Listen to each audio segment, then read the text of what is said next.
කවුරුත් දන්නවා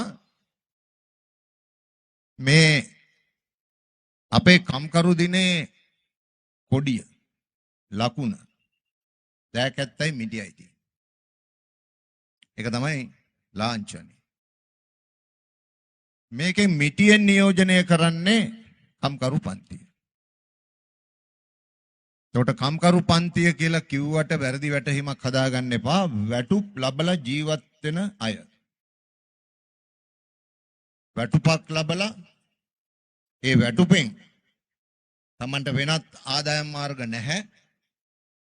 ඒ වැටුපෙන් තමයි ජීවත් වෙන්නේ.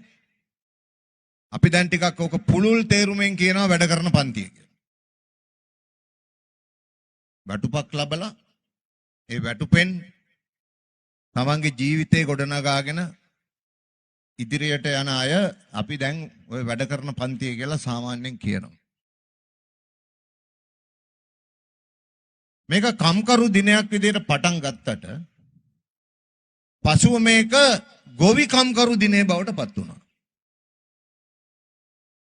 දැන් මේක ගොවි කම්කරු දිනේ කියලාත් හඳුන්වනවා. එහෙනම් තමයි දෑකැත්තයි මිටියයි දෙක එකට තියලා තියෙන්නේ. හැබැයි පසු කාලීනව මේක පීඩාවට විරුද්ධව සටන් කරන අපිට විවිධ පීඩාවන් තියෙනවා. එතකොට පීඩාවට එරෙහිව සටන් කරන ලෝකවාසී සියලුම ජනතාවගේ ප්‍රධානම ජාත්‍යන්තර සැමරුම මේ මැයි දිනේ බවට පත් වුණා. එතකොට අද වෙනකොට මේක කම්කරු ගොවි පීඩිත සියලු ජනතාවගේ ජාත්‍යන්තර වශයෙන් සමරන ප්‍රධානම දිනය. එතකොට මේක අපි ආරම්භය ගැන තමයි ගොඩක් වෙලාවට කියන්නේ ඇමරිකාවේ චිකාගෝ කතාව. ඒක කවුරුත් දන්නවා. පැය 8ක වැඩ දිනයක් නැති කාලේ පැය 20ක් සමහරවිට පැය 36ක් එක දිගට පැය 16ක් 20ක්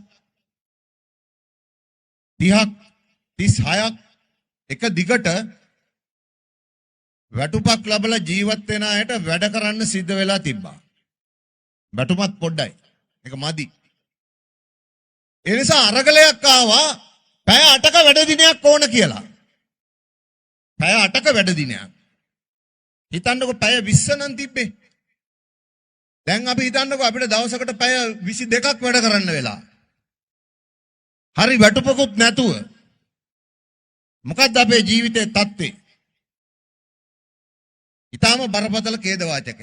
අපිට වෙන කටයුත්තකට ඉඩක් නැහැ. නිදා ගන්නවත් වෙලාවක් නැහැ. ජීවිතේ වෙනත් දෙයක් භුක්ති විඳින්න අපිට වෙලාවක් නැහැ. සාමාන්‍යයෙන් පැය 24 කඩලා දිනවනේ පැය 8 3ක්. පැය 8ක් වැඩ කරන්න ඕන, පැය 8ක් නිදියන්න ඕන. අනිකුත් ජීවිතේ භුක්ති විඳීම්, විනෝදය, ගමන් බිමන් අනිකුත් සියලු කටයුතු වලටත් දවසේ පැය 8ක් තියෙනවා. ඒ විදිහට තමයි මේක අර්ථ නිරූපණය කරලා තියෙන්නේ. එතකොට අනිත් ඒවාට වෙලාව ඉතුරු කරගන්න නම් පැය 8ක් අපි ගන්න ඕන, දිනා ගන්න ඕන.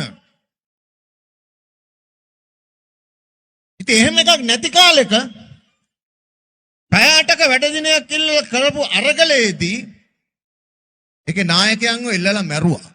කවුරුත් දන්නවා. එල්ලලා මැරුවේ. ඒ සටනට වෙඩි තිබ්බා. විශාල මර්ධනයක් දියත් කරා. ඒ අය ඇඳගෙන හිටපු ඇඳුම් වල සුදු ඇඳුම් ඇඳගෙන හිටපු අයගේ ඒ ඇඳුම් ඔක්කොම රතු පාට වුණා ලේ වලින්. ඒ අනුව තමයි කම්කරු දිනේ මැයි දිනේ පාට රතු පාට බවට පත් වෙන්නේ. මේ රතු පාට පක්ෂික පාටක් නෙමෙයි. රතු පාට පක්ෂයකට අයිති පාටක් නෙමෙයි. පක්ෂත් රතු පාට පාවිච්චි කරනවා. අපි ජනතා විමුක්ති පෙරමුණ රතු පාට පාවිච්චි කරනවා.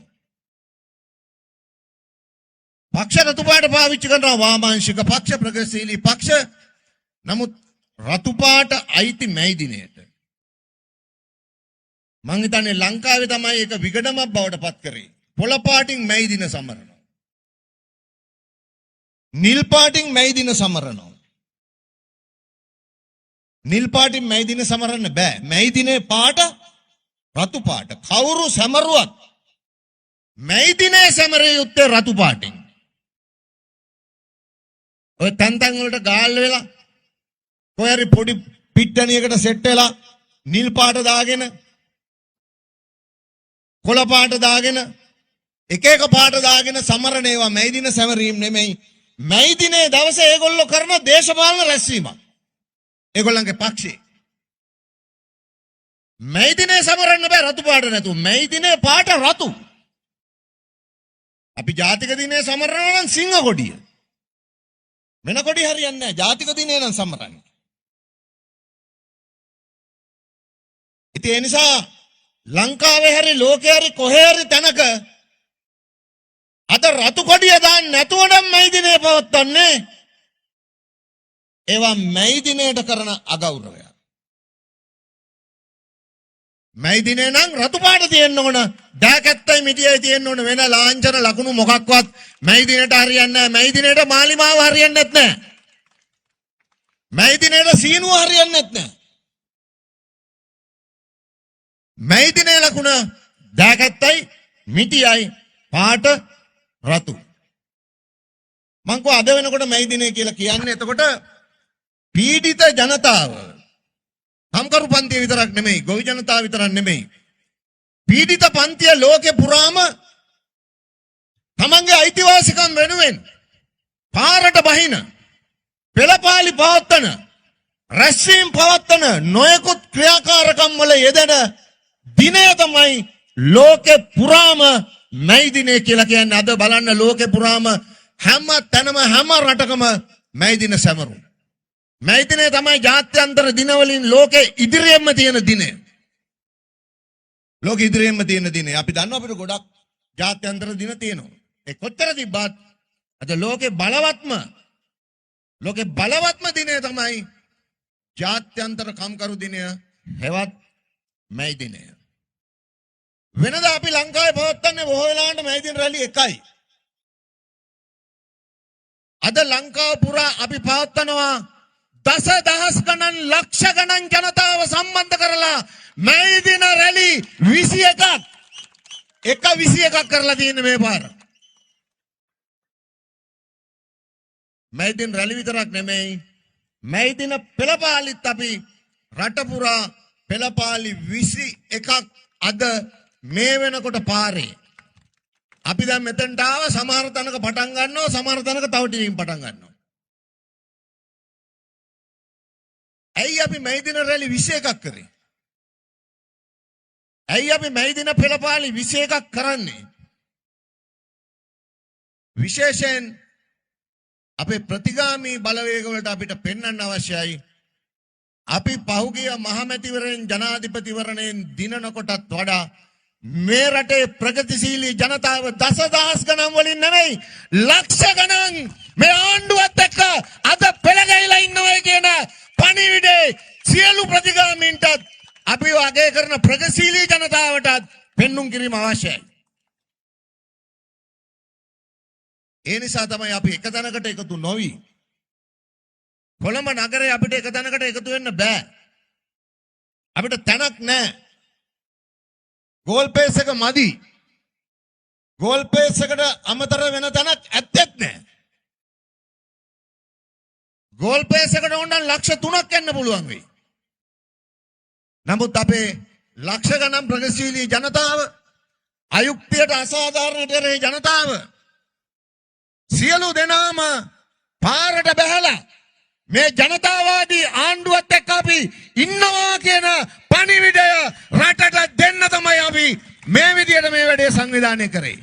මම දන්න තරමින් නුවර අපි මේ දිනයක් කරලා නැහැ. නුවර පිට්ටනියක අපි මේ දිනයක් කරලා නැහැ මම දන්න තරමින්. මහනුවර පාරවල් වල මේ දින පෙළපාලි ගිහිල්ලා නැහැ මම දන්න තරමින්. නොදන්න සීමාවක තියෙන්න පුළුවන්, අපි කරලා නැහැ. ඒ නිසා අද අපිට මහනුවර ප්‍රගතිශීලී ජනතාව විදියටත් ඊටම වැදගත්. අද අපි මේ විදියට එකතු වෙලා මේ පිට්ටනිය වටේ පාර පුරාම ජනතාව රැස් වෙලා මේ පිට්ටනිය පුරාම ජනතාව රැස් වෙලා මේ විදියට අපේ ප්‍රගතිශීලී බලවේගයටත් ඒ වගේම අපිට රැහිව ඉන්න ප්‍රතිගාමී බලවේග වලටත් මෙන්න බලාගනිලා මේ රටේ ප්‍රගතිශීලී ජනතාව පොදු ජන හඬ තියන්නේ කොතනද කියලා ඒ ජනතාවාදී අනුර කුමාර දිසානායක සහෝදරයාගේ පාලනය යටතේ ක්‍රියාත්මක වෙන මේ ආණ්ඩුවත් එක්ක ඉන්න කියන එක අද කාටවත් බලා ගන්න පුළුවන්. ඒක මේ වෙලාවේ විශේෂයෙන් බලා ගන්න දිය යුතුව තිබ්බ දෙයක්. අපිට වැඩි වෙලාවක් ගන්නත් බෑ. කෙටියෙන් ඉවර කරන්නත් ඕන. අවුවත් සරයි. අපි කාරණා දෙයක් කතා කරමු. අපේ රැලි වලින් අද ප්‍රධාන රැලියක් පවත්වනවා නුවරඑළිය. එතෙන්ට සම්බන්ධ වෙන්නේ අපේ ජනාධිපති අනුර කුමාර දිසානායක සහෝදරයා. අපේ රටේ වැඩ කරන ජනතාවගේ ප්‍රධාන කොටසක් හැමදාම අයුක්තියට අසාධාරණ ලක්වෙච්ච පීඩාවට ලක්වෙච්ච ජන කණ්ඩායමක්. අපේ රටේ ජනතාවට කන්න බොණ්ඩ දෙන්න විදේශ විනිමය උපයපු ජනතාවක්. වතුකරේ ජනතාව. ඒ ජනතාවට මෙතෙක් පහළ වෙච්ච කිසිම ආණ්ඩුවකින් ජනතාව ගෙනාපු කිසිම ආණ්ඩුවකින් යුක්තිය සාධාරණය හරියට ඉෂ්ට වුණේ නැහැ. එහෙම ඉෂ්ට වුණේ නැහැ. හැබැයි මේ ආණ්ඩුව ආවට පස්සේ ඒගොල්ලෝ ඉල්ලා හිටපු මේගොල්ලෝ ගැන විශේෂයෙන් කියන්නේ මේ අපේ පුරවැසියෝ ගැන ඒගොල්ලෝ අපේ රටේ ජාතික ආර්ථිකයට විශාල වශයෙන් සම්බන්ධ වෙච්ච ප්‍රබලම ජන කණ්ඩායමක්. අපේ ප්‍රධාන අපනයනය ඉස්සර කිව්වා තේපොල් රබර් කියලා ඉස්සර. ඒ වගේ වැඩ කරේ අපේ වතු ජනතාව. ඒ ජනතාව තමයි ලංකාවේ ජන කණ්ඩායම් අතරින් ඉතාම දැඩිම පීඩනයකට ලක් වෙච්ච ජනතාව. මේ ආණ්ඩුව ඇවිල්ලා ඒගොල්ලෝ මේ ආණ්ඩුව බලයට ගෙනාවට පස්සේ අපේ ආණ්ඩුව ගෙනාවට පස්සේ ඒගොල්ලන්ගේ වැටුප් පිළිබඳ තිබුණු ඉල්ලීම 100%ක්ම අපි සම්පූර්ණ කරලා දුන්නා. මේ මැයි දිනේ ඒගොල්ලෝ සමරන්නේ ඒගොල්ලන් ඉල්ලපු වැටුප සම්පූර්ණයෙන්ම දිනාගෙන ජයග්‍රහී තැනක ඉඳලා. ජනාධිපතිතුමා අපේ අනුර සහෝදරයා ඒ ජනතාවත් එක්ක අද මේ මැයි දිනේ සමරන්නේ එම ජනතාවට දිය යුතු අද මැයි දිනේ දවසේ දිය යුතු ඉහළම ගෞරවය ලබා දිය යුතු නිසා තමයි අද අනුර සහෝදරයා නුවරඑළියේ මැයි දින රැළිය අමතන්නේ. ඒ පීඩිත ජන කණ්ඩායම් එක්ක ඊළඟට කොළඹ රැළියට යනවා අනුර සහෝදරයා. ඉතින් අපිටත් තව රැලි කීපයක් සම්බන්ධ වෙන්න තියෙනවා. ඊළඟට අපි වැඩ කරන ජනතාවගේ රාජ්‍ය සේවය කැලල ගත්තොත් 2024 12 වෙනි මාසේ පළවෙනිදා වෙනකොට 2024 12 වෙනි මාසේ පළවෙනිදා වෙනකොට අපේ රටේ රාජ්‍ය සේවකයෙක්ගේ අවම මූලික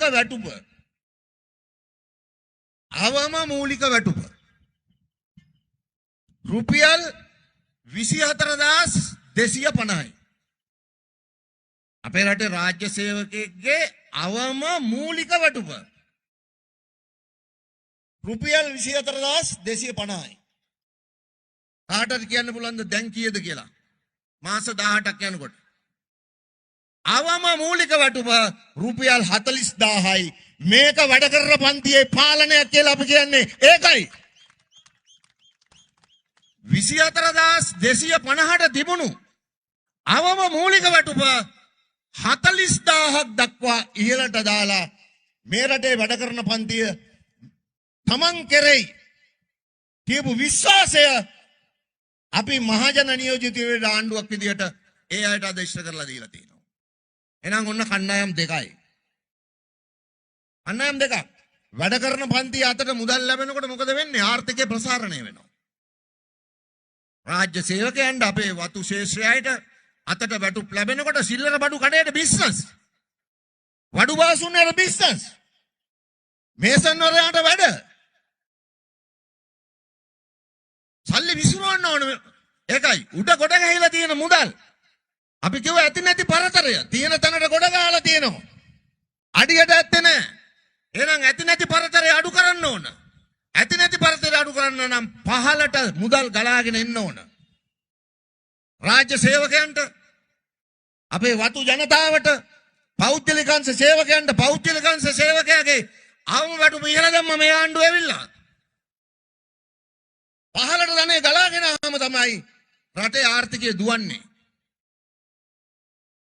ඒ නිසා තමයි සෑම අයවැයකින්ම අපි ගෙනාවු සෑම අයවැයකින්ම පහලට ධනය ගලාගෙන යන්න සැලැස්වේ. එනිසා රාජ්‍යාංශේ, පෞද්ගලිකංශේ, වතු ශේෂ්ත්‍රේ ඒ වැඩ කරන වැටුපක් ලබලා ජීවත් වෙන සෑම ශේෂ්ත්‍රයකටම මේ ආණ්ඩුවාට පස්සේ අති විශාල ප්‍රමාණයකින් වැටුප් වැඩිවීම කරලා තිනවා. ඒගොල්ලන්ට සාමාන්‍යයෙන් කලින් තිබ්බට වඩා හොඳ ජීවන තත්ත්වයක් ඇති කරගන්න පුළුවන්කම ලැබිලා තියෙනවා. ඊළඟට ගත්තොත් බස්නායක සහෝදරයා කිව්වම එක එක කණ්ඩායම් කියන්නේ. ඊළඟට ගොවි ජනතාව. අද ගොවි ජනතාව දුප්පත් ජනතාවක් විදිහට සලකන්නේ නැහැ. අද ගොවිතැන්ට වෙනතට වඩා උනන්දුයි. ගොවි ජනතාව කන්න දෙක ප්‍රධාන කන්න දෙක වෙනදට වඩා උනන්දුවෙන් වැඩ කරනවා.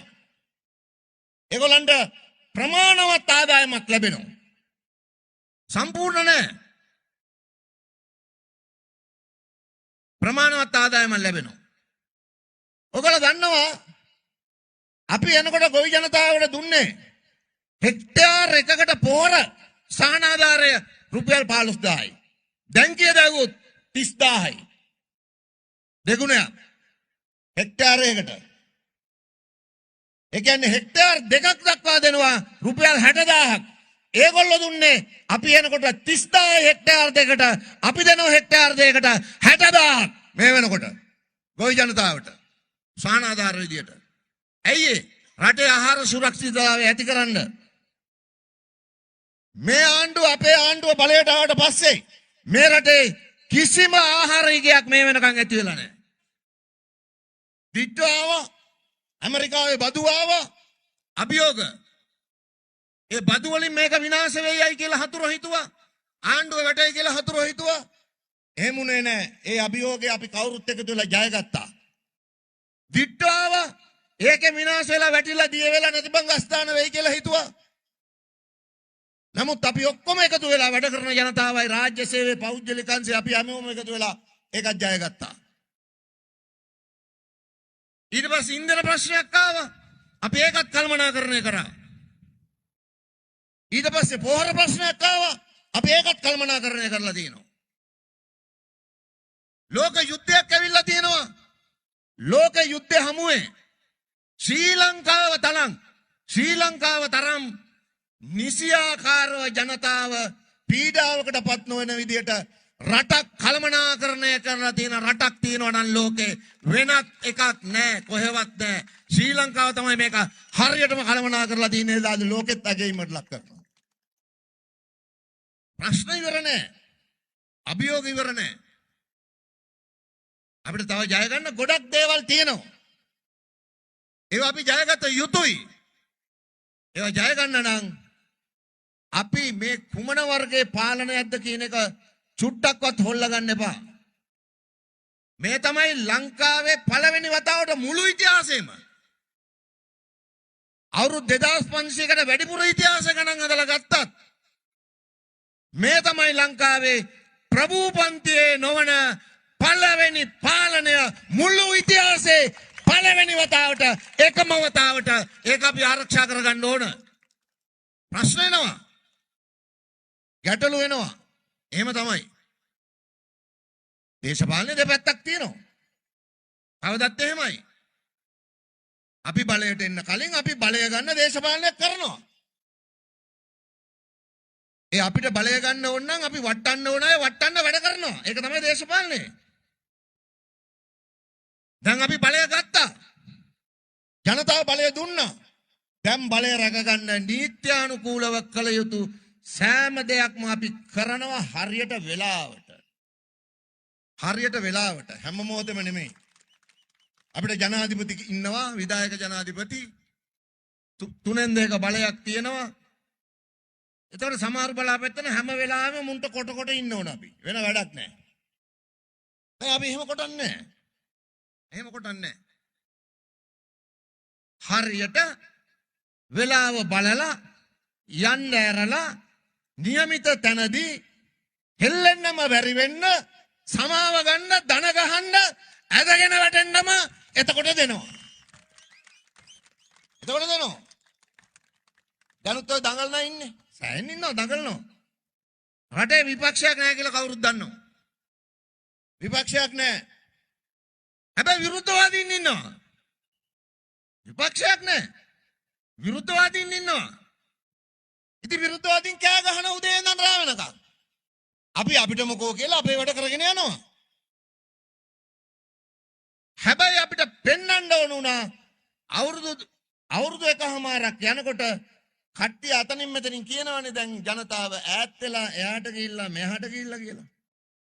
අද අපි එහෙම හිතන් හිටපු අයට කියනවා රට පුරාම අපේ මැයි පෙළපාලි සහ මැයි රැලි බලාපල්ලා උඹලට අද තමයි අපි බලයට ආවට පස්සේ හොඳම ෂොට් එක දීලා තියෙන්නේ. හොඳම ප්‍රහාරය එල්ල කරලා තින්නේ මේ මැයි දිනේදී ප්‍රතිගාමී බලවේග වලට. ඉතින් සහෝදර සහෝදරියනි අපි ජාත්‍යන්තර මැයි දිනය සමරනකොට මං කිව්වා අපි දැන් සමරන්නේ ප්‍රගතිශීලී ජනයාගේ එකතුවක් විදියට.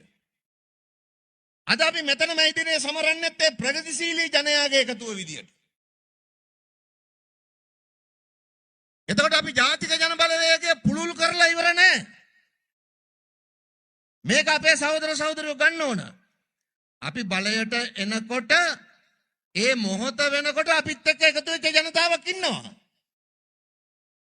එතනින් වැඩේ ඉවර නැහැ.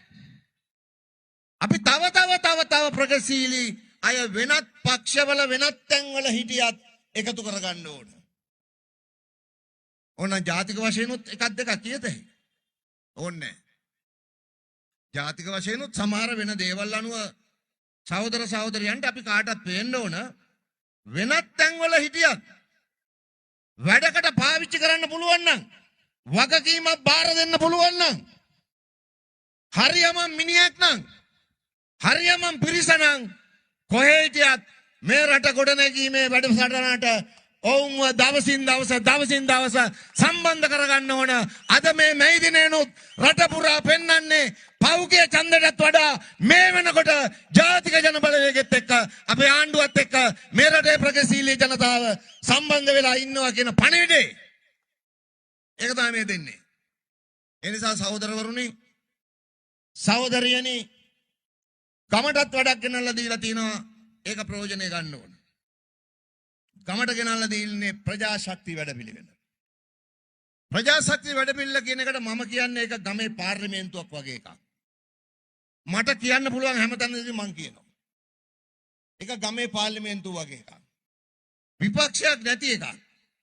දැනුත් නැහැනේ ඔය කෙන දෙන්න කිටියට. ඒ කියන්නේ ගමේ ඉන්න රාජ්‍ය නිලධාරීන් ටික ඔක්කොම ඉන්නවා. ගමේ ප්‍රජාව සම්බන්ධ වෙලා ඉන්නවා. ප්‍රජාශක්ති කමිටුව හැදෙනවා 25 දෙනෙක්ගෙන්. ඉතින් ගමේ ඉන්න දියුණුව මානව සම්පත් ටික ගන්න. ඒක හදාගෙන වැඩක් නෑ ජාතික ජන බලවේගයේ කට්ටියගෙන් විතරක්.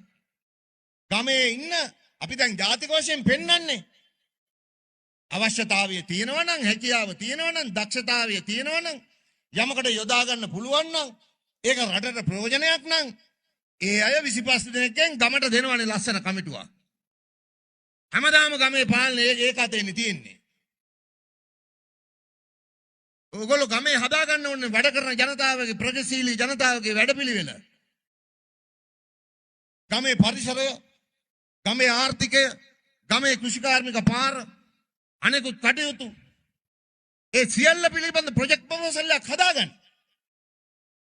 ගම ඇතුලේ ඒ ව්‍යාපෘතියට සල්ලි ඉල්ලන්න. ඒ ව්‍යාපෘතියට ප්‍රාදේශ සභාවෙන් සල්ලි ඉල්ලන්න. දෙන්න ඕන. නීති හදලා තියෙන්නේ. ඒ ව්‍යාපෘතියට පළාත් සභාවෙන් ඡන්ද සල්ලි ඉල්ලන්න. ප්‍රතිපාදන ඉල්ලන්න. ඒ ව්‍යාපෘතියට මහාණ්ඩුවෙන් සල්ලි ඉල්ලන්න. දෙන්නම් කියලා කියනවනේ. දෙනවනේ. ඊළඟ අයවෙන් තව වැඩි කරනවනේ. ඒතර ගමේ ප්‍රශ්නේ ඉවරනේ.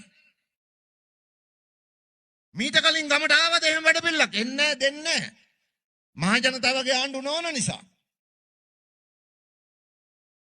අපි කියනවා අපි අවුරුදු 4ක් ප්‍රාදේශ සභාවට ඡන්දෙ දීලා බලන් ඉන්නවා කියනවා. පාර්ලිමේන්තුව එක්කෙනාට ඡන්දෙ දීලා අවුරුදු 5ක් බලන් ඉන්නවා කියනවා. ඒගොල්ලන්ට ඕනේව කරනවා කියනවා. කොහොමද මේ රටේ කාරණා තිබ්බේ? ඉතින් දැන් වෙනස් කරලා දිනවනේ. දිනපතාම ගමේ පාලනය බාර දීලා දිනවනේ 25 දෙනෙකුට අතට බලය චක්‍රලේඛ ගහලා. ඒක පාවිච්චි කරගන්න. ඒ කියන්නේ අපි අද පෙන්වන්නේ බලය. ප්‍රගතිශීලී ජනතාවගේ බලය. ඒ ප්‍රගතිශීලී ජනතාව එකතු වෙලා ගම ගොඩනගන වැඩ පිළිලක් gediya පිටින් දීලා තියෙනවා. ඒක ගන්න හරියට. ඒක තමයි කියන්නේ මහ ජනතාවගේ බලය කියනවා ගම දක්වාම. ගම දක්වාම. ඔයගලන්ට එකතු වෙලා වුණා තව බලතල ඉල්ලන්න. ගමට තියෙන බලය මදි නම් තව ඉල්ලන්න. ගමට බලය. අපි කියනවා මොකද්ද අපේ තේමාව? බෝඩ් එක දිහා බලන්න. මොකද්ද? බලය ගැන කතාවක් තියෙනවනේ. නේද? ඉතින් බලය උඩ ඉඳන් ගමටම ගේන්න ඕන. උඩක් තියෙන්න ඕන ජාතික වශයෙන්. අපි අද මේ පෙන්වන්නේ ජාතික වශයෙන් බලය. ඊළඟ ගමට ගේන්න ඕන බලය. බලය ගන්න ඕන තමන්ගේ අතට. ඒතකොට තමයි මහජනයාගේ පාලනයක් වෙන්නේ. පොදු ජනයාගේ පාලනයක් වෙන්නේ. ඉතින් ඒ බලයත් අතට ගන්න අරගෙන අපි ගොඩනගන මේ වැඩපිළිවෙලට ප්‍රතිමානී බලවේග විරුද්ධයි කියලා හරියට ගන්න. අපි ගොඩනගන දේශපාලන සංස්කෘතිය ගොඩනැගුවොත් ප්‍රතිගාමීන්ට මේ රට කොල්ල කන්න බෑ. ඒ දේශපාලන සංස්කෘතිය ගොඩනැගුවම ආයි මොකක්වත් කරන්න බෑ. විශ්‍රාමටුව අහෝසි කරනවා කිව්ව කරාද? മന്ത്രിවරුන්ගේ විශ්‍රාමටු අහෝසි කරනවා කියලා මේ රටේ ජනතාවට පොරොන්දු වුණා කරාද? කරා. ඊළඟට කවුද? ජනාධිපති ළඟ හිටපු අයගේ අරගොල්ලන්ගේ මේගොල්ලන්ගේ ඒගොල්ලන්ට තිබ්බ වරප්‍රසාද ටික අහෝසි කරනවා කිව්ව කරාද නැද්ද? කරා. මහජනයාගේ ආණ්ඩුවක් නෙමෙයි නම් එහෙම කරයිද? නෑ. මහජනතාවගේ ආණ්ඩුවක් නෙමෙයි නම් ඒට වැඩි කරගන්නේ.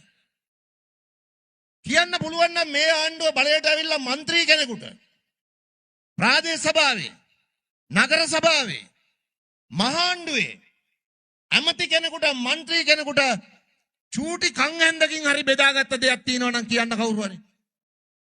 චූටි කන් හැන්දකින් හරි ඔයගොල්ලෝ බලයට ගෙනාවු මහජන නියෝජිතයෝ ප්‍රාදේශ සභාවේ හරි මේ රටේ මහජනයාගේ ධනය කන් හැන්දකින් හරි පොඩ්ඩක් හරි අරන් තියනවා නම් කියන්න. නීති මගින් වෙන දෙයකින් එහෙම කළා නෑ. කරේ අනිත් පැත්ත. ඉහළට තිබුණු മന്ത്രിවරුන්ට ඇමතිවරුන්ට හිටපු ජනාධිපතිලට හිටපු മന്ത്രിවරුන්ට තිබුණු වරප්‍රසාද ඔක්කොම බෙදුවා කොහට? පහළට. ඒව තමයි අපි ගන්නව නිර්ණායක මුම් මේ දිනපතා උදේ හවස බොරුවට කෑ ගහනව නෙමෙයි. ඒව ගණන් ගන්න එපා. ඒවට නිසි තැනදී නිසි පිළිතුරු දෙනවා. කො අපේ බලය පාවිච්චි කරන්නේ නැත්තේ මොකද කියලා අහන්න එපා. ඒ නිසි කලට නිසි වේලාවට තමයි බලය පාවිච්චි කරන්නේ. බලය කියන්නේ ඕනවට එපාවට ඕන තැනදී මේ පාරදී අතනදී මෙතනදී ඔහේ යන්නම් වාලේ පාවිච්චි කරන්න ඕන එකක් නෙමෙයි. මේවා ජාතික වශයෙන් තීරණය කරලා ජාතික වශයෙන් හරියට පාවිච්චි කරන්න. ඒ නිසා අපි කවුරුත් එකතු වෙලා කවදාක්වත් නැති ඉඩක් නොතිබුණු ප්‍රභූවරුන්ට විතරක් ඉඩක් තිබුණු ප්‍රභූ නොවන ජනතාවට ඉඩක් නොතිබිච්ච මේ රටේ ප්‍රභූ නොවන ජනතාවට බලයක් ගොඩනගලා තියෙනවා. ඒ බලය බිඳවට්ටන්න ප්‍රතිගාමී බලවේග වලට අවශ්‍යයි. ඔවුන් පැය 24 මේ වෙනුවෙන් වැඩ කරනවා. ඔවුන් සල්ලි වියදම් කරලා YouTube 100 ගණන් ඒවට හදලා තිනවා, දාලා තිනවා. උදේ ඉඳන් රැ වෙනකන් කියවන්න කෑ ගහන්න. ඒවට මාධ්‍ය ආයතන බිහි කරගෙන තිනවා. හැබැයි මහ පොළොවේ මොකුත් නැහැ. මහ පොළොවේ මොකුත් නැහැ. ඔක්කොම තියෙන්නේ Facebook එකේ. ඔක්කොම තියෙන්නේ YouTube එකේ. ඔක්කොම තියෙන්නේ සමාජ මාධ්‍යවල. මහ පොළොවේ මොකක්වත් නැහැ. අද ලංකාවේ මහ පොළොවේ තියෙන එක දේශපාලනයයි. ඒ තමයි ජනතාවාදී දේශපාලනය. ජාතික ජනබලවේගයේ මේ ආණ්ඩුවේ මේ රජයේ දේශපාලනය විතරයි අද මහ පොළොවේ තියෙන්නේ, වෙන මොකක්වත් නැහැ. ඒ නිසා මේ මහ පොළොවේ බලය ශක්තිමත් කරන්න, අපේ ගම්වල බලය අතට ගන්න, ඒක ශක්තිමත් කරන්න මේ මැයි දිනේදී ජාත්‍යන්තර කම්කරු දිනේදී අපි අදිෂ්ඨානයක් හදාගමු. මේක තමයි ඕන. ගමේ බලය, ගමේදී බලය, ආයතනයේදී බලය, ඩිපෝ එකේදී වැඩබිමේදී, පෞද්ගලිකංශේ වැඩ කරන තැනදී ඒ තැන්වල මූලික ඒකකවල ජනතාවගේ බලය ගොඩ නගන්න. ඒක තමයි වැදගත්. ඒ ජනතාවගේ බලය ගොඩ නැගුවම ඔය උඩ මුදුනේ අභ්‍යවකාශේ කොච්චර කරණම් ගැහුවත් මහ පොළොවේ කරණම් ගහන්න ඔය කාටවත් බෑ. ඒක පුළුවන් ඔබට, අපිට, මට, අපි හැමෝට, මේ රටේ වැඩ කරන ජනතාවට විතරයි, වෙන කාටවත් බෑ. එහෙම ගන්න අදත් නෑ. අදත් නෑ. ඉතින් ඒ නිසා අපි කවුරුත් මේ මැයි දිනේදී අධිෂ්ඨානයක් හදාගමු. මේ අපි ලබාගත් බලය, අත්පත් කරගත්ත බලය අත් නොහැර තබා ගන්න මහ ජනතාවත් එක්ක සම්බන්ධ වෙලා මහ ජනතාවගේ ඌමනාවන් වෙනුවෙන් වෙනදටත් වඩා වැඩියෙන් කැපවීමෙන්, අධිෂ්ඨානයෙන්, ධෛර්ය සම්පන්නව වැඩ කරනවා කියන අධිෂ්ඨානය අපි හදාගමු. ඒ අධිෂ්ඨානයත් එක්ක අද අපි මේ මැයි දින රැළිය අවසන් කරන තැනට එමු. අපි ටිකක් කෑගාලා කියමු ජාත්‍යන්තර කම්කරු දිනය දිනේවා. මැයි දිනය වැඩ කරන පන්තියේ දිනය දිගුකල් දිනේවා.